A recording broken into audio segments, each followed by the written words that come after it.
এরাই আমার সঙ্গী। এই যে আরও দুজন। নমস্কার, আমি সুস্মিতা। তোমাদের সকলকে আবারও একটা নতুন ভিডিওতে স্বাগত। অনেক দিন পর একটা লং ভিডিও আমি পোস্ট করব। এই যে গলিটি তোমরা দেখতে পেলে পেরিয়ে এলাম, এই জায়গাটা দিয়ে আমরা যেতাম আমাদের সেই জায়গায় যেখানে আমরা 4 বছর আগে ভাড়া থাকতাম। বাড়ি থেকে প্রথমবার বেরিয়ে জীবনে স্কুলের গণ্ডি পেরিয়ে যে জায়গাটায় থাকতে শুরু করেছিলাম, ঠিক এই জায়গাটায়। আর এই যে গিয়েই দেখা হয়ে গেছে আমার পুরনো বন্ধুদের সাথে। সত্যি দেখতে দেখতে কেমন যেন 5টা বছর কেটে গেল। এই সেই পুরনো রাস্তা, হয়তো অনেক কিছুই একই রকম আছে, কিন্তু অনেক কিছু একই রকম আবার নেই। এই যে পাশে দেখতে পাচ্ছ, এগুলো ছিল কিন্তু এক সময়কার boys hostel, Shaktigarh government sponsor primary teachers training institute unit 1-এর হোস্টেল, যেগুলো এখন পরিত্যক্ত হিসেবে পরিণত হয়েছে। এই কলেজটি রয়েছে আমাদের বর্ধমান জেলার, পূর্ব বর্ধমান জেলার শক্তিগড়ের কাছে বরশুল বলে একটি জায়গা আছে, সেখানে। এই যে দেখতে পাচ্ছ হোস্টেলগুলো কি বাজে রকম অবস্থা। আর তার ঠিক পাশেই রয়েছে Shaktigarh government sponsor primary teachers training institute unit 2, যেটা কিনা গার্লস কলেজ আর বয়েজ কলেজ একদম পাশাপাশি। গার্লস কলেজের হোস্টেলটা একদম ভেতরেই রয়েছে, আর বয়েজ কলেজের হোস্টেলটা রয়েছে একদম গার্লস কলেজের সামনে। তো আমরা অবশেষে অনেক দিন পর এলাম, যেহেতু মাঝেও একবার এসেছিলাম, তো সেটার ভিডিও আমি অনেকবার আপলোড করেছি, দেখেছো চ্যানেলে হয়তো। তো এসে আবারও সবার সাথে দেখা হলো। আর ইনি হলেন আমাদের প্রিন্সিপাল ইনচার্জ। অনেক দিন পর আবার দেখা হলো। তো ফাইনালি 5 বছরের জার্নি এখানেই কমপ্লিট হলো। 2020-র জার্নি যেটা শুরু হয়েছিল, এই যে সার্টিফিকেট রেজাল্ট সবটা ফাইনালি হলো আন্ডার গ্র্যাজুয়েটেড।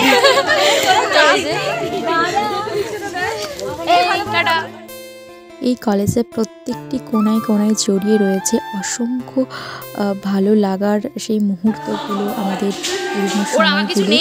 এখানে সবাই আর কি চেঞ্জ হয়ে গেছেন, মানে আমাদের সময় যে সমস্ত টিচাররা ছিলেন তারা এখন কেউই নেই। আর এই রুমটা দেখতে পাচ্ছ, এটা হলো একটা লাইব্রেরি রুম, যেখানে কিনা সমস্ত বছরের খাতাপত্র রেখে দেওয়া হয়েছে। তো সেই সময়গুলো যেন কোথায় হারিয়ে গেছে। আর এই হলো আমাদের 2020-22-এর একটি খাতা, যে খাতাগুলো আমি দেখছিলাম যে আমরা এক সময় এগুলো কত কষ্ট করে বানিয়েছিলাম। আমরা যখন ফার্স্ট কলেজে অ্যাডমিশন নিই তখনকার সময়ে এইগুলো আমাদেরকে বানাতে দেওয়া হয়েছিল। তার মধ্যে থেকে আমি কিন্তু আমার খাতাটাও বের করেছি।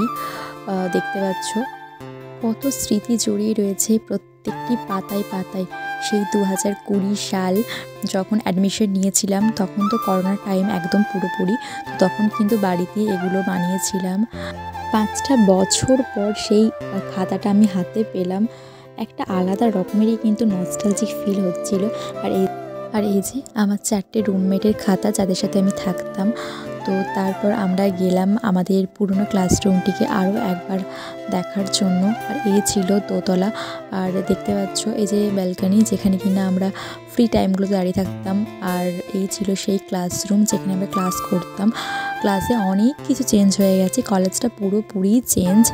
আমরা ছিলাম 2020-22-এর ব্যাচ, অনেকগুলো বছর মাঝখানে কেটে গেছে। এখানে কেউ আমাদেরকে চেনে না, যেহেতু অনেকগুলো বছর ছিল মাঝখানে। আর এই যে দেখতে পাচ্ছ এই সমস্ত জিনিসপত্রগুলো, এগুলো কিন্তু আমাদের ফাইনালি আমাদের ছিল। তো তারপর আর কি দেখতে পাচ্ছ আমরা পুরনো রুমমেট, যাদের সাথে আমি প্রথম মানে স্কুলের গণ্ডি পেরিয়ে যখন বাইরে থাকতে শুরু করি, তখন ছিলেন এরাই আমার সঙ্গী। এই যে আরও দুজন দেখতে পাচ্ছেন। তো ফাইনালি আমাদের 5 বছরের জার্নি, যেটা 20-22-এর ব্যাচ ছিলাম আমরা ডিএলএডের, এই যে জায়গাটা যারা চেনো তারা তো বুঝতেই পারছোই। তো ফাইনালি শেষ হলো আমাদের 5 বছরের জার্নি। সার্টিফিকেট রেজাল্ট সমস্ত কিছু দেয়া হয়ে গেল আমাদের। হ্যাঁ, তো ভেবেছিলাম যে একটা দিন সবার সাথে দেখা হবে, কিন্তু যাই হোক সবার সাথে তো আর হয় না, সময় অনেকটাই এগিয়ে গেছে। তো সেই কারণের জন্য যে কজনকেই পেলাম সেই কজনের সাথে দেখা হলো। এই মুহূর্তগুলোই স্মৃতি হয়ে থাকবে আমাদের স্মৃতির পাতায় রয়ে যাওয়া। হয়তো চাইলে দেখা হবে কিন্তু সেরকম ভাবে আর হবে না, ঠিক। হয়তো চাইলেই দেখা হবে, আমরা সবাই ভেবেছিলাম যে না একটা দিন এই সার্টিফিকেট যেহেতু দেওয়া হয়নি আমাদের, একটা দিন অন্তত দেখা হবে, সেটাও ফাইনালি হয়ে গেল। যে যার কাজে ব্যস্ত, এখন সবটাই অতীত। তো আর বেশি কিছু বলার নেই। আর এই যে এরা সবসময় ঝগড়া করতেই থাকে। আমি একসময় ছিলাম, বাট এখন আর নেই। ঠিক আছে, টাটা, বাই। এই হলো শক্তিগড়ের ট্রেনিং কলেজের বয়েজ কলেজ, যেটা কিন্তু একদম গার্লস কলেজের পাশেই। আর এই সেই রাস্তা, আর এই জায়গাটাও একটা সেই পুরনো নস্টালজিক ফিল। এখানেই আমরা খেতাম দুপুরবেলা। তো ভাবলাম যে শেষ সময়টা যখন শেষ হয়েই গেল, তো ওইখানে খেয়েই আমরা সেটাকে দিয়ে এন্ড করি। তো যাই হোক, ভিডিওটা এখানেই শেষ করলাম, আর কিছু ছবি এর সাথে অ্যাটাচ আমি করে দিলাম।